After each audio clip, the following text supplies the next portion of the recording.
Hello friends, students, आज के हमारे अपने आर इंग्लिश क्लासरूम, आपका इंग्लिश क्लासरूम में हार्दिक स्वागत है। हम बात करने जा रहे हैं आज सेंटेंस एलिमेंट्स की। हमने पार्ट्स ऑफ स्पीच के दौरान सेंटेंस के बारे में देखा। सेंटेंस क्या होता है? What is a sentence? A group of words grammatically correct and giving some meaning. अब उस सेंटेंस में जो आने वाले वर्ड्स हैं उनको हम पार्ट्स ऑफ स्पीच में नाउन, प्रोनाउन, एडजेक्टिव, एडवर्ब जैसे पार्ट्स ऑफ स्पीच के द्वारा हमने उनको आइडेंटिफाई किया। Today we are going to talk about the elements in a sentence में। उन एलिमेंट्स की हम बात करें। फर्स्ट सेंटेंस की तरफ आप देखिए, द बॉय स्लेप्ट। इस सेंटेंस के दो पार्ट हो गए। The boy slept, slept verb है, वर्ब से पहले द बॉय आया है। The boy is a subject. Subject क्या होता है? Doer of the action. ये जो एक्शन हुआ उसको करने वाला जो है that is known as a subject. तो यहाँ पर द बॉय सब्जेक्ट है और स्लेप्ट क्या हो गई अपनी वर्ब। तो इस सेंटेंस के दो एलिमेंट्स हो गए, subject and verb. Second sentence, यहाँ हमने तीन पार्ट्स अपने को दिख रहे हैं, ही, सो, अ लायन। अब यहाँ पर हम सब्जेक्ट को आइडेंटिफाई करें उससे पहले हमें क्या आइडेंटिफाई करना चाहिए? वर्ब। यहाँ सो एक वर्ब है, एक्शन जिससे होता है, स्टेट जो बताता है उसे वर्ब कहा जाता है। वर्ब से पहले जो आता है नाउन या प्रोनाउन, वो क्या हो गया अपना डूअर ऑफ द एक्शन यानी सब्जेक्ट। वर्ब सो हो गई अपनी वर्ब, एंड देन वर्ब के बाद ही सो, उसने देखा। क्या देखा? तो डूअर ने जो एक्शन किया उसका इफेक्ट जिस वर्ड पे पड़ा वो अपना क्या हो गया? ऑब्जेक्ट। तो यहाँ इस सेंटेंस में हमारे सामने तीन एलिमेंट्स है, सब्जेक्ट, वर्ब, ऑब्जेक्ट।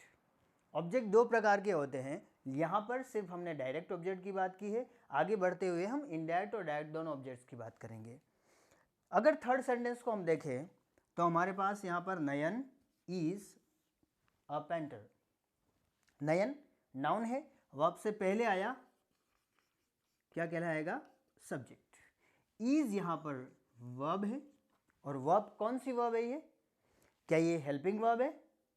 नहीं, क्योंकि हेल्पिंग वर्ब तब कहलाती है जब इसके बाद में मेन वर्ब आए। लेकिन यहाँ पर इज एक लिंकिंग वर्ब के रूप में, एक मेन वर्ब के रूप में, या वर्ब ऑफ इनकम्प्लीट प्रीडिकेशन के रूप में यहाँ पर आइडेंटिफाई करेंगे। उसके बाद में आया हुआ नाउन क्या कहलाता है? कॉम्प्लीमेंट। अब यहाँ देखिए, यहाँ सो के बाद में नाउन आया, उसे हमने कहा ऑब्जेक्ट। लेकिन इज वर्ब के बाद में यहाँ पे नाउन आया, हमने इसको ऑब्जेक्ट नहीं कहा। ऐसा क्यों? जब इस वर्ब के बाद आने वाला नाउन ऑब्जेक्ट है तो इस वर्ब के बाद आने वाला नाउन ऑब्जेक्ट क्यों नहीं है? इसलिए नहीं है कि जो वर्ब्स बी की फॉर्म्स होती है, बी का मतलब क्या होता है? होना। और बी की फॉर्म्स कौन होता है? Is, am, are, was and were. ये जो पांच वर्ब्स है इसके अलावा भी हैं, लेकिन अभी हम सिर्फ पांच वर्ब्स की बात करेंगे जो बी की फॉर्म से। इन्हें हम कहते हैं वर्ब्स ऑफ इनकम्प्लीट प्रीडिकेशन या लिंकिंग वर्ब्स। इनके बाद आने वाला नाउन, प्रोनाउन या एडजेक्टिव हमेशा क्या कहलाएगा? कॉम्प्लीमेंट कहलाएगा। बिकॉज कॉम्प्लीमेंट क्यों है? क्योंकि ये सब्जेक्ट कॉम्प्लीमेंट है। क्यों है सब्जेक्ट कॉम्प्लीमेंट? क्योंकि ये यहाँ पर आने वाला नाउन, प्रोनाउन और एडजेक्टिव हमेशा सब्जेक्ट को रिफ्लेक्ट करेगा, सब्जेक्ट के बारे में बताएगा, सब्जेक्ट के पूरक के रूप में होगा, उसके सप्लीमेंट के रूप में होगा। दैट्स वाई यहाँ पर पेंटर क्या हो गया? कॉम्प्लीमेंट। तो यहाँ पर हो गया सब्जेक्ट, लिंकिंग वर्ब और वर्ब ऑफ इनकम्प्लीट प्रीडिकेशन और देन कॉम्प्लीमेंट। अब ये वर्ब ऑफ इनकम्प्लीट प्रीडिकेशन कैसे है? इस वर्ब में और इसमें क्या अंतर है? ये एक्शन वर्ब है, एक्शन वर्ब है, फाइन, देखा, कोई न कोई क्रिया की, लेकिन यहाँ पर हमने सिर्फ स्टेट बताई, अवस्था बताई। अंतर क्या है सो और इज में? यहां सेंटेंस के एलिमेंट, हम किसी भी सेंटेंस को देखें तो सेंटेंस के दो पार्ट हैं। क्या पार्ट है? सब्जेक्ट प्लस प्रीडिकेट, यानी सब्जेक्ट के अलावा जो भी पार्ट होगा उसे हम कहते हैं प्रीडिकेट। द बॉय सब्जेक्ट है, उसके बाद स्लेप्ट प्रीडिकेट हो गया। ही सब्जेक्ट है, उसके बाद सो और लायन पूरा प्रेडिकेट कहलाता है। नयन सब्जेक्ट है, उसके बाद आने वाला पार्ट इज अ पेंटर पूरा प्रेडिकेट कहलाएगा। She laughed loudly, she subject है, उसके बाद आने वाला पूरा पार्ट प्रेडिकेट कहलाता है। तो यहाँ पर इनकम्प्लीट प्रेडिकेशन कैसे हुआ, यहाँ हम रुक जाए, ही सो उसने देखा, मीनिंग फिर भी निकल रहा है।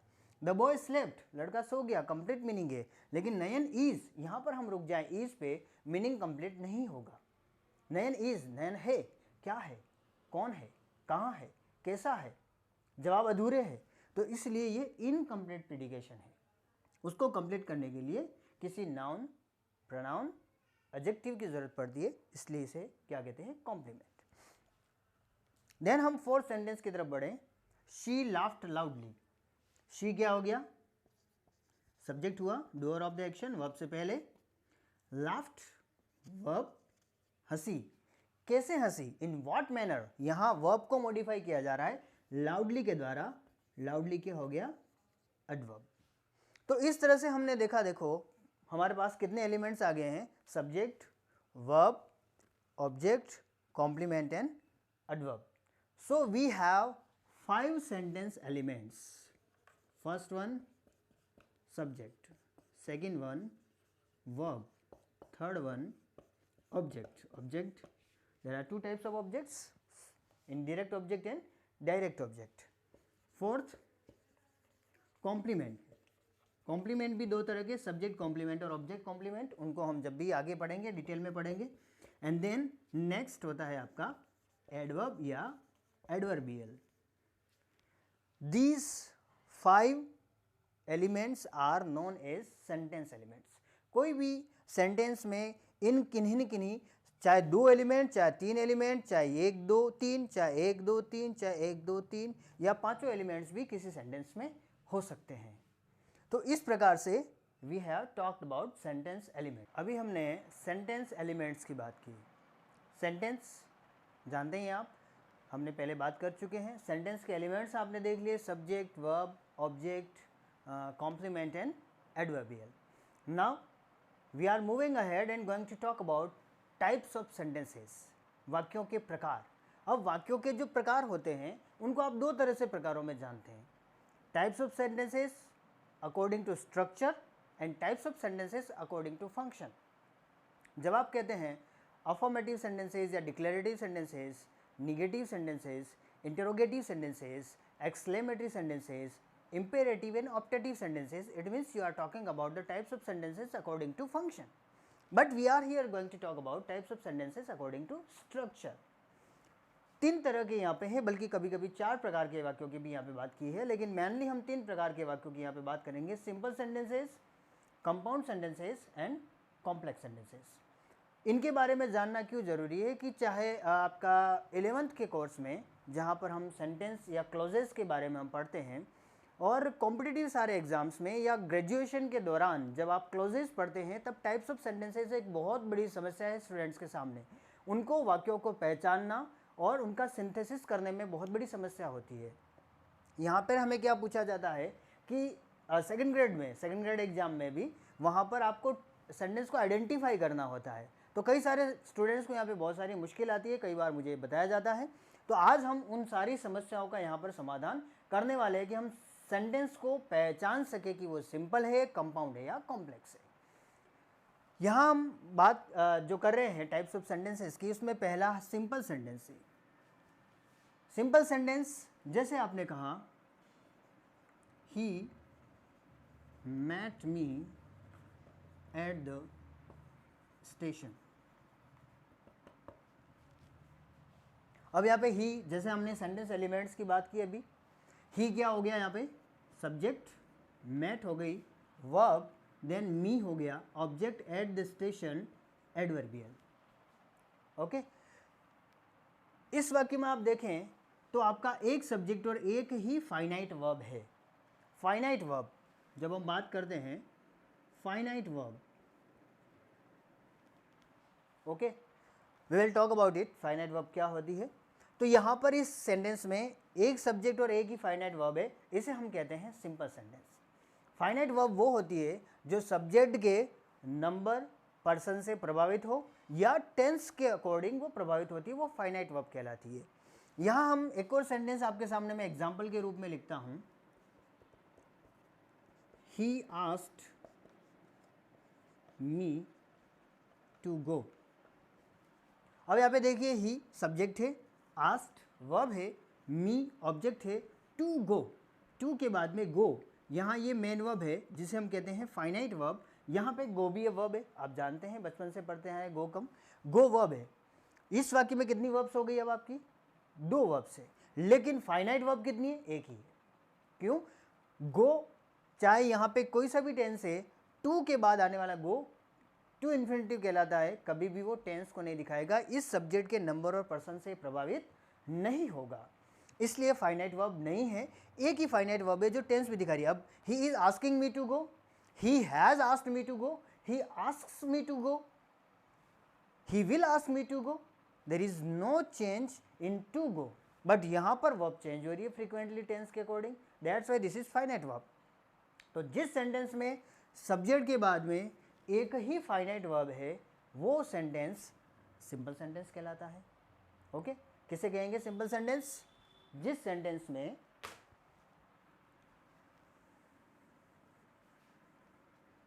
Subject and only one finite verb,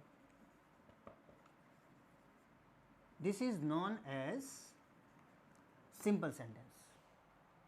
then compound sentence हम किसे कहेंगे? Compound sentence. कंपाउंड सेंटेंस हमने, आपको याद हो जब हमने अपना पिछला वीडियो लेसन पढ़ा था पार्ट्स ऑफ स्पीच से पहले, वहाँ पे हमने सेंटेंस, क्लोज, फ्रेज और वर्ड की बात की। कंपाउंड सेंटेंस वो सेंटेंस है जिसमें, अभी हम एग्जाम्पल देखें उसके बाद आपको पता लग जाएगा। The sun rose and the farmers went to their fields। यहां 2 क्लोज है जो एंड से जुड़े हुए हैं। The sun rose, the farmers went to their fields. एक सब्जेक्ट उसकी वर्ब, दूसरा सब्जेक्ट उसकी verb. First subject the sun rose verb tense के according, second subject the farmers went verb, और दोनों क्लोजेस किससे जुड़े हुए हैं? कोऑर्डिनेटिंग कंजंक्शन एंड से जुड़े हुए हैं। इस प्रकार के जो वाक्य होते हैं जिन्हें कंपाउंड सेंटेंस कहते हैं, जहां एक से अधिक क्लोजेस हैं जो कोऑर्डिनेटिंग कंजंक्शन से जुड़े हुए होते हैं। कोऑर्डिनेटिंग कंजंक्शंस कौन कौन से हैं? And, both and, as well as, not only but also, either or, neither nor, or, nor, but, yet, still, however, so, therefore. 4 categories में रखते हैं इनको, cumulative conjunction, adversative conjunctions, illative conjunctions and alternative conjunctions. तो इन conjunction से जुड़े हुए जितने भी सेंटेंसेस होते हैं वहाँ पर एक से ज़्यादा क्लोजेज होंगे, दोनों ही इंडिपेंडेंट क्लोजेज हैं। इंडिपेंडेंट का मतलब क्या हो गया? अगर यहाँ पर इस सेंटेंस को छोड़ भी दिया जाए तब भी इसका पूरा मीनिंग निकलेगा। द सन रोज, सूर्य उदय हुआ, कंप्लीट मीनिंग है। इसको सेंटेंस को छोड़ दिया जाए और the farmers went to their fields, complete meaning दे रहा है कि किसान अपने खेतों को गए, यानी एक क्लोज दूसरे क्लोज पर डिपेंडेंट नहीं है अपने कंप्लीट मीनिंग के लिए। ऐसे सेंटेंस जिसमें 2 क्लोज हैं, कोऑर्डिनेटिंग कंजंक्शन से जुड़े हुए हैं, कंपाउंड सेंटेंस कहलाते हैं, जहां पर दोनों ही क्लोजेस क्या होंगे? इंडिपेंडेंट क्लोजेस होंगे।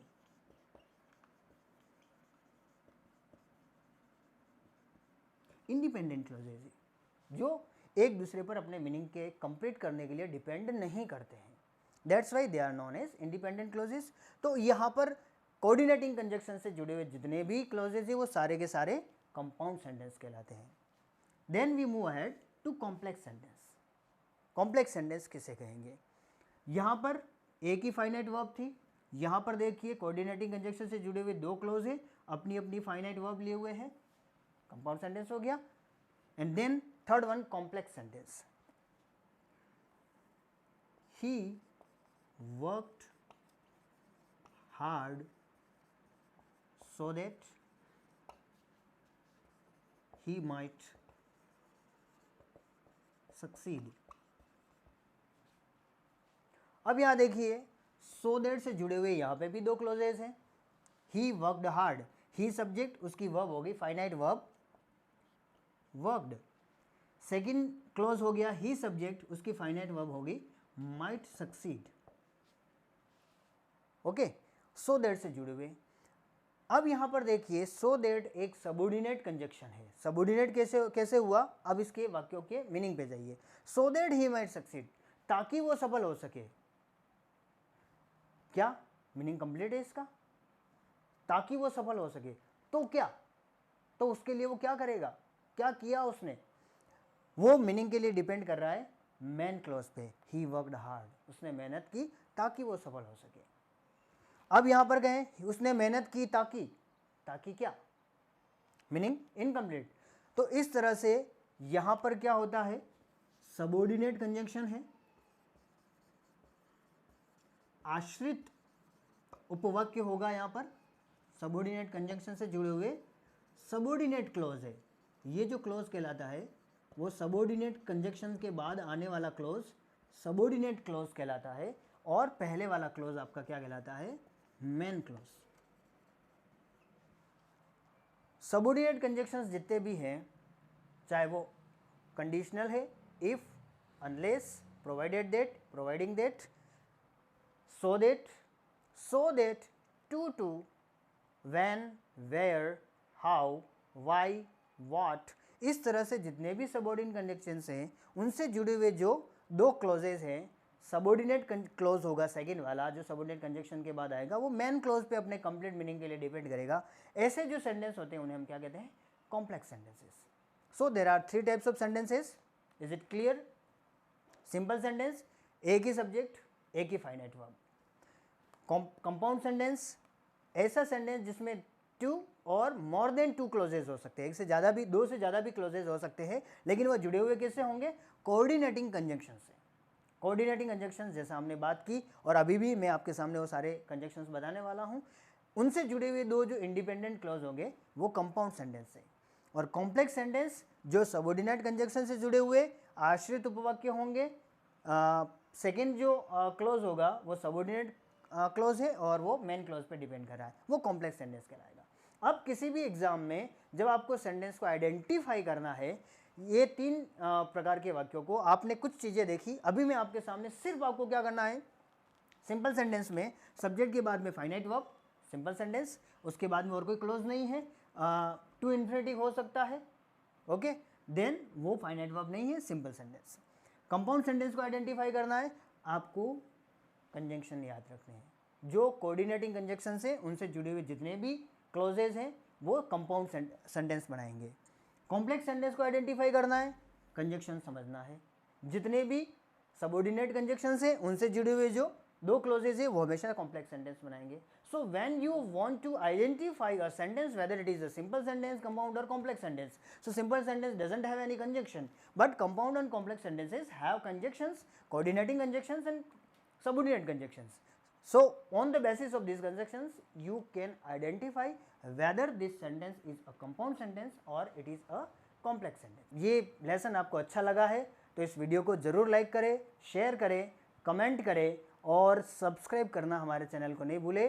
आवर इंग्लिश क्लासरूम, हमारा अपना आपका इंग्लिश क्लासरूम, इसे ज़रूर सब्सक्राइब करें, लोगों को बताएं। हम चाहते हैं कि ज़्यादा से ज़्यादा लोगों तक जाए और एक ईजी तरीके से एक गांव का बच्चा भी इन चीज़ों को सीख सके और कॉम्पिटिटिव एग्जाम में आपको सफलता हासिल हो। स्कूली जीवन में आप 11th क्लास में टॉपिक है उसमें आप बहुत अच्छा कर सकें। Thank you very much.